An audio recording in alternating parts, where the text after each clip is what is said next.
வணக்கம் வணக்கம் வணக்கம் மக்களே. நம்ம தமிழ் சினிமாவுல மற்ற நடிகர்கள் மற்றும் ஹாலிவுட் திரைப்படங்களுக்கு குரல் கொடுத்த பிரபலமான நடிகர்களை பற்றி தான் இந்த வீடியோல பார்க்க போறோம். இந்த வரிசையில நம்ம முதல்ல பார்க்க போறது நடிகர் மணிகண்டன் அவர்கள். நடிகர், திரைக்கதை எழுத்தாளர், வசனகர்த்தான்னு திரைத்துறையில பன்முக திறமை கொண்டவர் நம்ம மணிகண்டன். அது மட்டும் இல்லாம அவர் ஒரு சிறந்த மிமிக்ரி கலைஞர். 2008ல நடைபெற்ற கலகபவதி 6 சீசன் 4ல கூட இவர் பங்கு பெற்று இருக்காரு. இவரோட மிமிக்ரி திறமையால பல ஹாலிவுட் படங்களுக்கு டப்பிங்கும் பேசி 2008ல வெளிவந்த போல் திரைப்படத்துல வர 3 புறாவுக்கும் இவர் தான் டப்பிங் பேசியிருக்காரு.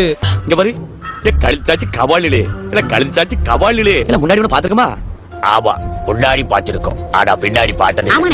இது போல ஹாலிவுட் படங்களுக்கு டப்பிங் பேசுறதுக்கான கிரெடிட்ஸ் முன்னாடி இந்த டப்பிங் கலைஞர்களுக்கு கொடுக்கப்பட்டது இல்ல. இதனால மணிகண்டன் அவர்கள் எந்தெந்த படத்துக்கு டப்பிங் பேசியிருக்காருன்னு சரியா தெரியல. இவர் மிமிக்ரி கலைஞர்ன்றதால இவர் ஒரு படத்திலேயே பல கதாபாத்திரங்களுக்கு குரல் கொடுத்திருப்பாரு. போல்ட் படத்துல இவர் டப்பிங் பண்ணதை இவர் ஒரு பேட்டியில சொன்ன பிறகாதான் எனக்கு தெரியும். போல்ட் ஒரு படம், அந்த படத்துல வந்து ஒரு நாய் தான் வந்து ஹீரோ, அதுல 3 புறா இருக்கும், அதான் இல்ல, அதுல 3 புறாவுக்கு நான் பேசிருக்கேன். ஆனா இவர் டப்பிங் பேசல மற்ற படங்களை கண்டுபிடிக்கிறது ரொம்பவே கடினமான காரியம். தளபதி விஜய் அவர்கள் நடிச்ச கோட் படத்துல கேப்டன் விஜயகாந்த் அவர்களை ஏஐல உருவாக்கி இருப்பாங்க. அவருக்கு குரல் கொடுத்தது மணிகண்டன் தான். நம்ம கேப்டனுக்கு குரல் கொடுத்ததற்கு மட்டும்தான் மணிகண்டன் அவர்களுக்கு கிரெடிட்ஸ் கொடுக்கப்பட்டிருக்கு.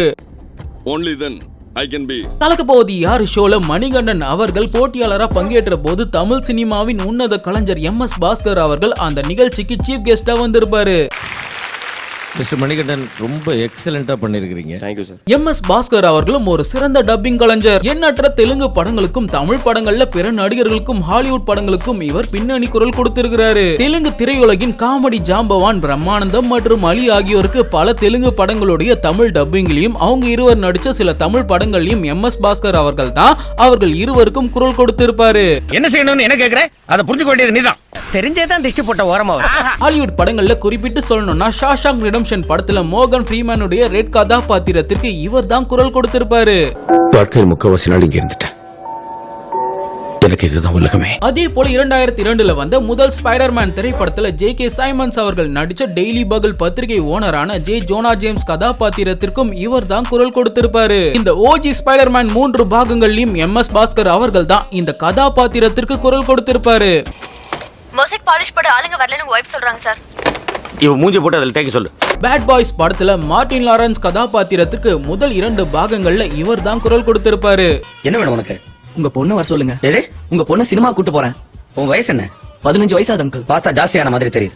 இந்த தெலுங்கு மற்றும் ஹாலிவுட் டப்பிங் படங்கள் மட்டும் இல்லாம 1981ல வெளிவந்த சட்டம் ஒரு இருட்டறையில தொடங்கி பல தமிழ் படங்கள்ல இவர் தன்னோட சக நடிகர்களுக்கும் பின்னணி குரல் கொடுத்திருக்கிறாரு. குறிப்பிட்டு சொல்லணும்னா 2004ல வெளியான காமராஜ் திரைப்படத்துல கர்ம வீரர் காமராஜர் ஐயாவா ரிச்சர்ட் மதுரம் அவர்கள் நடிச்சிருப்பாரு. அவருக்கு குரல் கொடுத்ததும் MS பாஸ்கர் அவர்கள் தான். நான் யாரு? நீங்க காமராஜர் ஐயா. அது போல சேது திரைப்படத்துல வர கதாநாயகியின் தந்தை கதாபாத்திரம். இது பாருமா, உன் தோப்பனார் ஒன்னும் டிஸ்ட்ரிக்ட் கலெக்டர் இல்ல, சாதாரண குருக்கள். மௌனம் பேசியது திரைப்படத்துல அந்த ஆரம்ப காட்சியில வர தந்தை கதாபாத்திரம். என்ன மனுஷன் லவ் பண்றேன்னு சொல்றியே, அந்த கர்மத்தை முன்னாடியே சொல்லி தரதுக்கு கூடாதா? அதே திரைப்படத்துல பங்க் கடை ஓனர் கதாபாத்திரம்.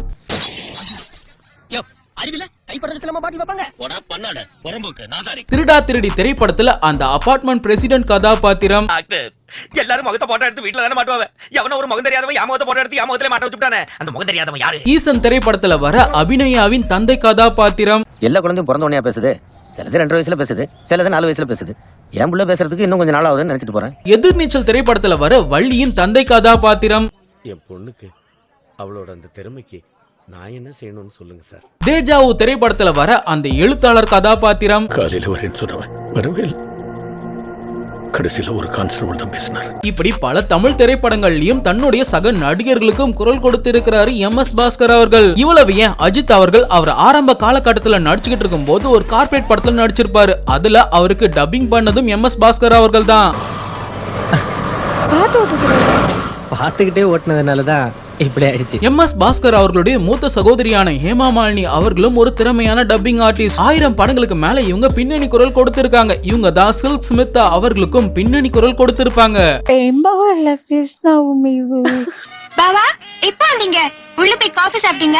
நான் வியாபாரத்தை முடிச்சிட்டு வந்துடுறேன். இந்த வரிசையில நாம அடுத்ததா பார்க்க போறது மயில்சாமி அவர்கள். மிமிக்ரிக்கு பேர் போன மறைந்த மயில்சாமி அவர்கள் 1992ஆம் ஆண்டு வெளிவந்த கஸ்தூரி மஞ்சள் படத்துல கொஞ்ச நேரம் வர வடிவேலு அவர்களுக்கு டப்பிங் கொடுத்திருப்பாரு. காலையில இருந்து ஒருத்தருமே டிப்ஸ் கொடுக்கலாம் கவலைப்பட்டு இருந்தோம். இன்னைக்கு நம்ம டேபிள் 2 பெரிய பாட்டி விளையாடுறதுங்களே. 1996ல வெளிவந்த செல்வா படத்துல மணிவண்ணன் அவர்களுக்கும் டப்பிங் செய்திருப்பாரு மயில்சாமி அவர்கள். தண்டனா தண்டனை தான். என்ன சொல்றீங்க காமினிஜி? 2004ல வெளிவந்த கில்லி திரைப்படத்துல நடிச்சது மட்டும் இல்லாம அந்த திரைப்படத்துல வர பிரம்மானந்தம் அவர்களுக்கும் குரல் கொடுத்திருப்பாரு மயில்சாமி அவர்கள். What it is madam? Concentrate of work. This is ஹோமமா. இந்த வரிசையில நாம அடுத்ததா பார்க்க போறது சியான் விக்ரம் அவர்கள். அஜித் அவர்கள் தமிழ்ல அறிமுகமான அமராவதி திரைப்படத்துல அஜித் அவர்களுக்கு குரல் கொடுத்தது சியான் விக்ரம் அவர்கள் தான். என்ன இந்த மாதிரி வீட்ல அடிச்சு வச்சீங்கன்னா எனக்கு பைத்தியமே பிடிச்சிடும். பிரபுதேவா அவர்கள் கதாநாயகனா அறிமுகமான காதலன் திரைப்படம் தொடங்கி அதன் பின்பு ராசையா படத்திலையும் அதன் பின்பா மின்சார கனவுல சில காட்சிகள்லயும் பிரபுதேவா அவர்களுக்கு பின்னணி குரல் கொடுத்திருப்பாரு சியான் விக்ரம் அவர்கள். நேத்து அந்த சேனல் சிக்னல் கொடுத்திருந்தேன், இன்னைக்கு இந்த சேனல் கொடுக்குறேன். சார் நமக்கு ஃப்ரெண்ட்ஷிப் தான் சார் முக்கியம். அப்பாஸ் அவர்களுக்கும் அவர் அறிமுகமான காதல் தேசம் அதன் பின்பு அவர் நடிச்ச விஐபி, பூச்சூடவா, ஆசி தம்பி, ஜாலி, இனி எல்லாம் சுகமே, கண்டு கொண்டேன் ஆகிய படங்களுக்கு பின்னணி குரல் கொடுத்திருக்கிறாரு சியான் விக்ரம் அவர்கள். என் ஃப்ரெண்ட்ஸுக்கு ஏதாவது ஒண்ணுனா என்னால கண்டிப்பா சும்மா இருக்க முடியாது. இந்த கார் மார்க்கெட்ல வந்ததும் ஃபர்ஸ்ட் புக் பண்ணது நான் தான். நாளைக்கு இல்ல இப்படி சொல்றேன், ஐ லவ் யூ. நான் இந்த காலேஜ் நினைக்கிற போது என் மனசுல பதிஞ்ச முதல் நபர் நீதான். ரெஸ்டாரண்ட் எந்த ஃப்ளோர்ல இருக்கு? ஒண்ணுல லேசான ஸ்ப்ரெயின், கொஞ்சம் தைலமும் 2 பாரதியார் பாட்டும் தரனா எல்லாம் சரியா போயிடும். கண்ணோடு காண்பதெல்லாம் திரைப்படத்துல சுசிந்திரா பாலிக்கும் நான் எதிர்பார்க்கிற பொண்ணு எப்படி இருக்குன்னு மனசுல ஒரு டிசைன் பண்ணி வச்சிருக்கேன். கமல் அவர்களும் ஆக்ஷன் கிங் அர்ஜுன் அவர்களும் இணைந்து நடித்த குருதி புனல் திரைப்படத்துல நரசிம்மன் அப்படிங்கிற கதாபாத்திரத்திற்கும் குரல் கொடுத்திருப்பாரு சியான் விக்ரம். நம்ம குரூப்ல உனக்கு ஒரு முக்கியமான பதவி கொடுத்திருக்கோம், அதுக்கு பெருமைப்படு. இந்த நேரடி தமிழ் படங்கள் இல்லாம தமிழ்ல மொழி மாற்றப்பட்டு வந்த சில பிற மொழி படங்களுக்கும் பின்னணி குரல் கொடுத்திருக்கிறாரு சியான் விக்ரம். குறிப்பா காந்தி திரைப்படத்தோட தமிழ் டப்பிங்ல மகாத்மா காந்தியா நடிச்ச பென் கிங்ஸ்லிக்கு குரல் கொடுத்தது சியான் விக்ரம் தான். மோகன்தாஸ் கே காந்தி அட்வொகேட், ஒரு இந்திய வணிகருக்காக வழக்கு நடத்த நான் பிரிட்டோரியாக்கு போயிட்டு இருக்கேன். நடிகர் வினித் அவர்களுக்கும் ஜாதி மல்லி, புதிய முகம் ஆகிய படங்களுக்கு பின்னணி குரல் கொடுத்திருக்கிறார் சியான் விக்ரம். மன்னிக்கணும், லவர்ஸ்ங்கறீங்க. ரொம்ப நாள் கழிச்சு மீட் பண்ற போது இப்படி பிரபஞ்சத்தை பத்தி டயலாக் எல்லாம் பேசி நேரத்தை வீணாக்க மாட்டாங்க. நாம எடுக்க போற டாக்குமெண்ட்ரிக்கு இந்த கேரக்டரோட பேக்ரவுண்ட் பொருத்தமா இருக்கும். இதுல புதிய முகம் திரைப்படத்துல அப்பா மகன்னு 2 வினித் வருவாங்க. இதுல அப்பா வினித் கதாபாத்திரம் படத்தோட ஆரம்பத்துல முகத்துல பிளாஸ்டிக் சர்ஜரி பண்ணிப்பாரு. அதன் பின்பு அவருடைய புதிய முகமா வருவது இயக்குனர் சுரேஷ் சந்திர மேனன் அவர்கள். இந்த ஆரம்பத்துல வர வினித்துக்கும் அதன் பிறகா வர சுரேஷ் சந்திர மேனனுக்கும் அரவிந்த் சுவாமி அவர்கள் குரல் கொடுத்திருப்பாரு. மைக்கேல், நான் பண்ணல மைக்கேல். குழந்தைகளை நான் கொலை பண்ணல. முடிச்சிட்டியா? பேசி முடிச்சிட்டியா? அஞ்சலிக்கு நீ ஏதுன்னு லெட்டர்ஸ் நான் பார்த்தேன். அதன் பின்பு அவர் மகனா வரும் வினித்திற்கு சியான் விக்ரம் அவர்கள் குரல் வரும். என்ன அனுப்பிட்டு இந்த நாட்டுக்கு துரோகம் பண்றதுக்கா? நான் இப்போ போறதே நாட்டுக்காக தான். சொல்றத கேளு. அரவிந்த் சுவாமி அவர்கள் இந்த திரைப்படம் மட்டும் இல்லாம 1994ல வெளிவந்த லயன் கிங் படத்துல சிம்பா கதாபாத்திரத்திற்கு குரல் கொடுத்திருப்பாரு. இந்த லயன் கிங்கோட போட்டோ ரியலிஸ்டிக் அனிமேஷன் ரீமேக் 2019ல வெளிவந்துச்சு. அந்த படத்தோட தமிழ் பதிப்புல ஸ்கார் கதாபாத்திரத்திற்கு குரல் கொடுத்திருப்பாரு அரவிந்த் சுவாமி அவர்கள். இது என்னோட ராஜ்யம், நான் தான் அரசன். தில்சேவோட தமிழ் பதிப்பான உயிரில ஷாருக் கான் அவர்களுக்கு குரல் தந்ததும் அரவிந்த் சுவாமி அவர்கள் தான்.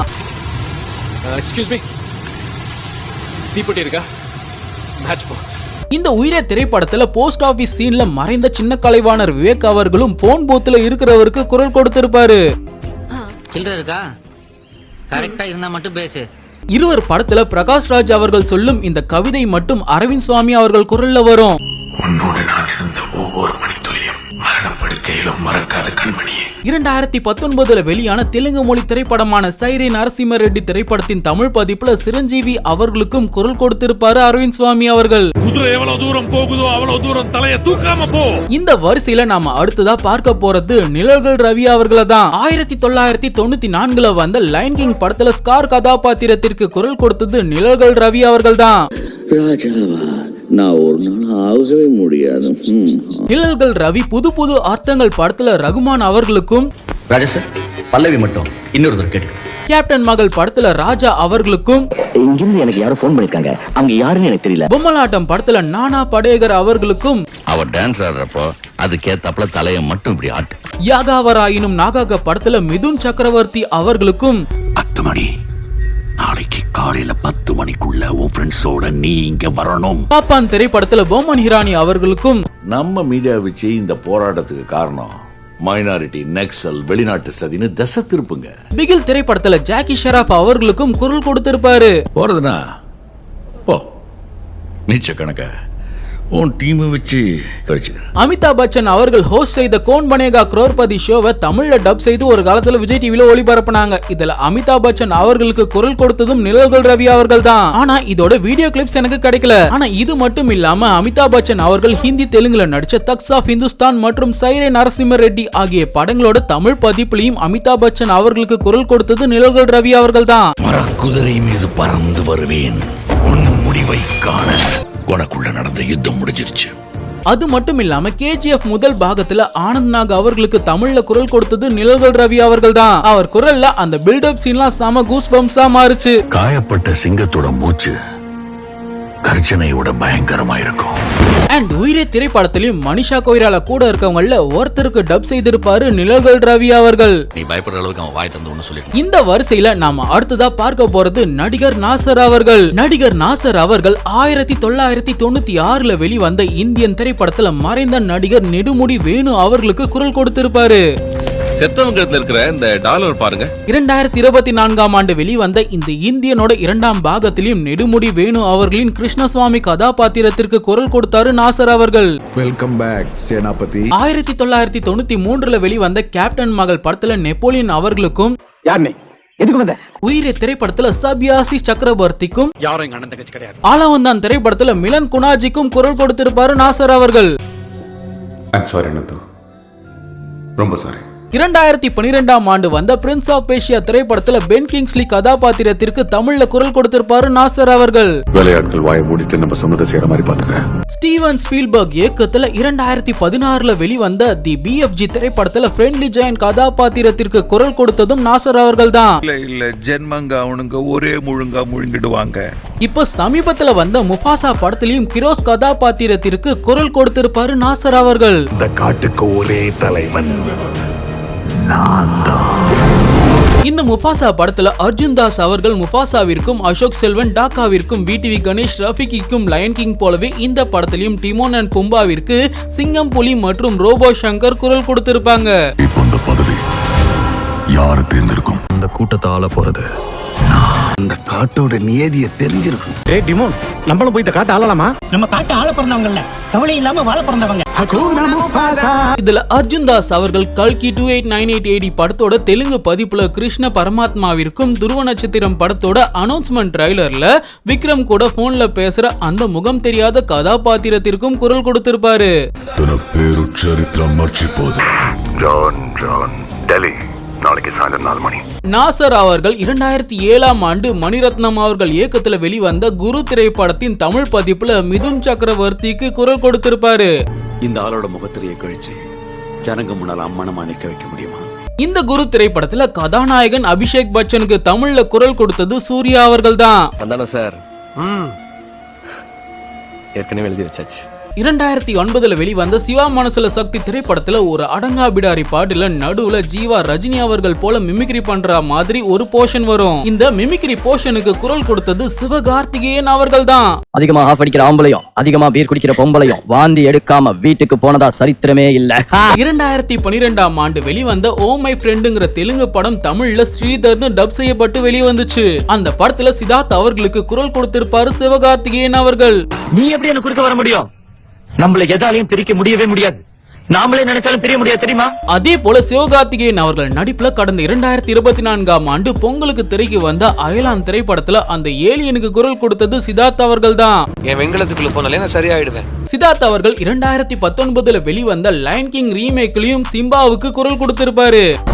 எங்க அப்பா முஃபாசா.